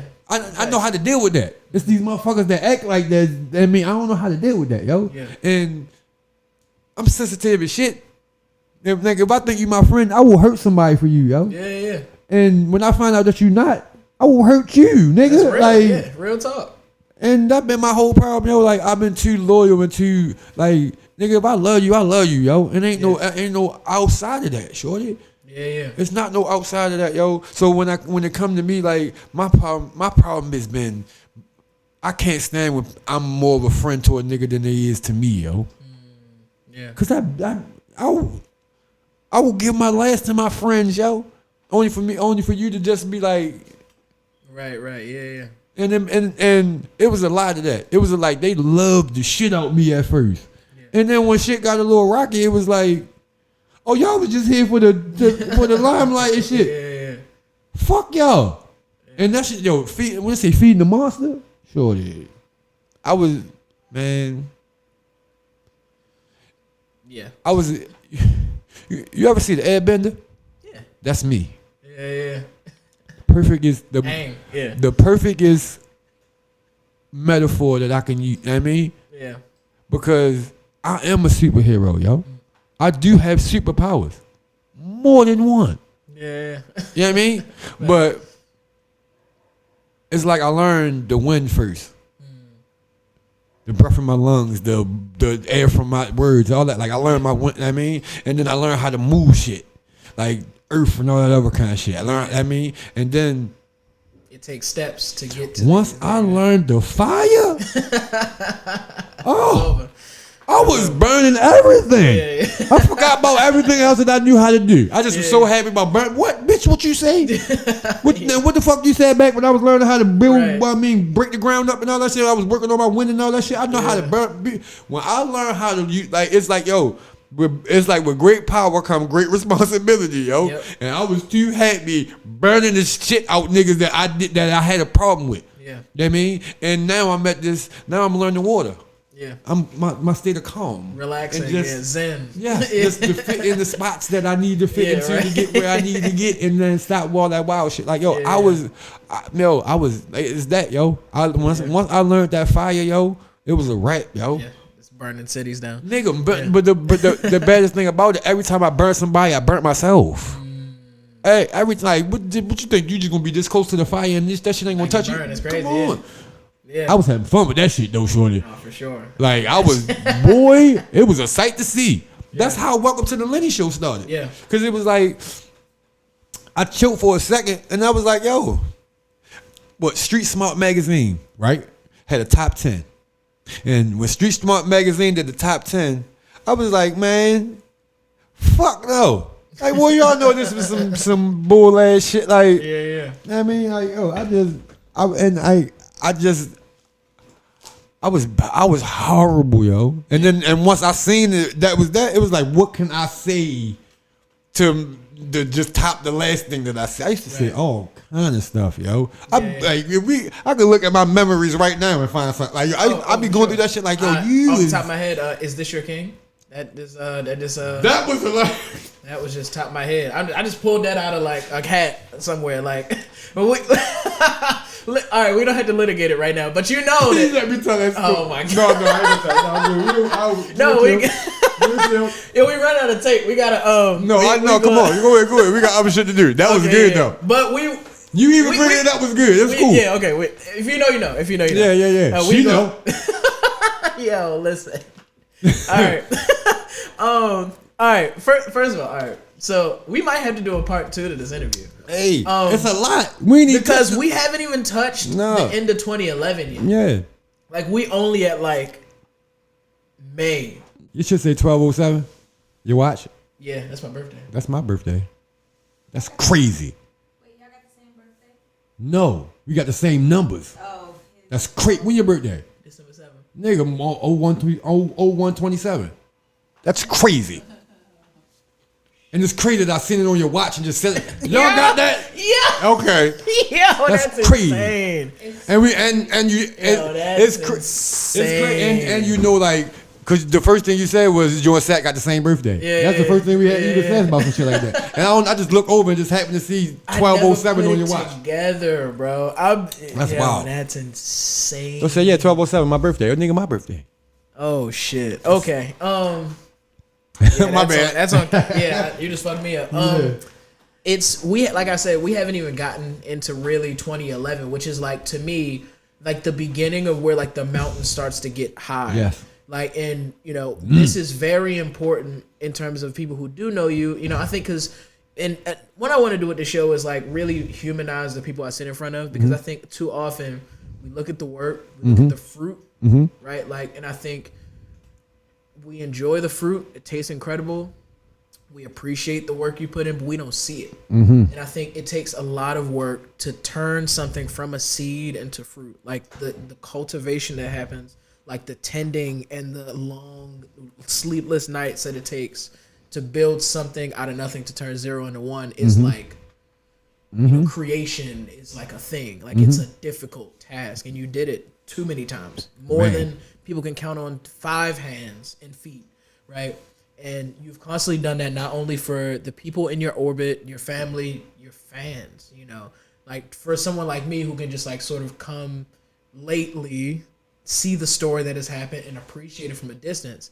Like you've done so much, and if nobody has told you so far, you are a legend, and nobody can ever remove what you've done to the city, because this city is forever different because of the impact you've had. Thank you. Like, and I can only just imagine, like, you said you're creative. I believe you because I've seen it, and I see that this is just the beginning for your story. It is. Like, this is everything you've done, everything you've gone through up until now is just like the foundation for what you use to build whatever empire you have in the future. Yeah. So I say that to say, man, part 1 is in the books. Okay. Part 2, we will get into this music, because man, is there so many names, so many people, so many influential moments, so many shows, so many performances. Like, it's so many things that I could go into, but I'm not gonna do it right now. As much as I want to, we will definitely sit down for part 2. But man, my guy, that was great. LENWOOD is here, man. I appreciate it, bro. I really appreciate it, yo. Like I told you last time I was here, yo. Like, I appreciate what you. I was so excited for this. I was so excited just to be here and watch you do what you did with Kiwi, yo. I was so excited. I thought, he gonna ask me so. He gonna know. Like, hopefully, it's up to expectation. No, what is it's exceeded it. Like, I'm my biggest fan, yo. Yeah. So when I hear, like, it felt good to hear it from somebody else. Yeah. I know it. I did it. You was there. Right. I did, like, so, like, and I'm not a bragger, yo. So when it come, I don't like for it to come from me. Yeah. I never like what, like, a lot of my issues that I have is because I don't speak up on a lot of stuff. They was on my back about that Park Heights stretch shit. Why the fuck you ain't mind your business? Like, I know it's so much. It's so much. Yeah. I said that to you. I said, yo, I got so much to say, yo. So I guess, yo, it literally been 20 years of highlights with me, yo. Yeah. And it's like, I'm not mad that, for lack of better words, I didn't make it. Because I'm from Baltimore City, yo. Niggas don't get these chances I got. Like, I'm doing this shit again right now. Yeah. Niggas don't get no second chance.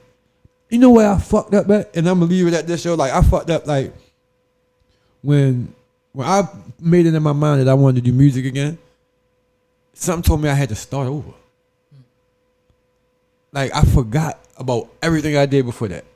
Like, something telling me, like, yo, you just gotta start over and get back where you was at. And then the other night, I was at a table with Verb and Mully Man and Smurf. Oh no, fuck, not me. And K Shine. Shout out to K Shine. Nigga, I was at and I looked around at this table, yo, and I was like, You sitting at a table full of legends, shorty. Yeah. Why the fuck you think you regular, yo? You not right. I really forgot who I was, yo. Yeah. And all the shit that I did before now didn't matter to me because I was starting fresh. Yeah. You know what I mean? But now it's like, nah, nigga, you just picking up where you left off, yo. Yeah. Like, I like Legendary Lenny. It feel good. It feel good. Legendary Lenny, man, you heard it first. Man, Mr. Buff Bagwell himself, man. Because my bags is Buffy. Bags is buffing. Money is at that high, man. Yeah, Man, I appreciate you for coming out, man. Listen, like I said, part 1 Yeah. is technically wrapped, but part 2 is going to be filled with even more epic questions and epic answers, man. I feel good that there's so much that we need a part 2. Shorty, So like, much. It is, yo. Thank you, yo. Absolutely, Thank you yo. for this, Real yo. talk. Boy, Mike on the mic. LENWOOD is here, man, from the Vibe Perspective Podcast. Tap me on my guys at Ground 3 Radio. DJ OK. Calling at 443-377-1872. Again, that number is 443-377-1872. Leave a message about LENWOOD, man. Leave a message about one of your favorite moments of his. Welcome to the Lenny Show. Anything we talked about. Leave all the good stuff for next season. You know what I'm saying? Because we will be coming back for part 2. New year, you know what I'm saying? It's going to be insane, man. Say happy birthday to Mike on the mic. Say happy birthday to LENWOOD in the comments. Right. Man, it's going to be crazy this whole season. Keep the vibe alive, man. We out here. Peace. Yo, what it is? It's your man LENWOOD and shit. I'm right here on Ground 3 Radio with my man Mike on the mic.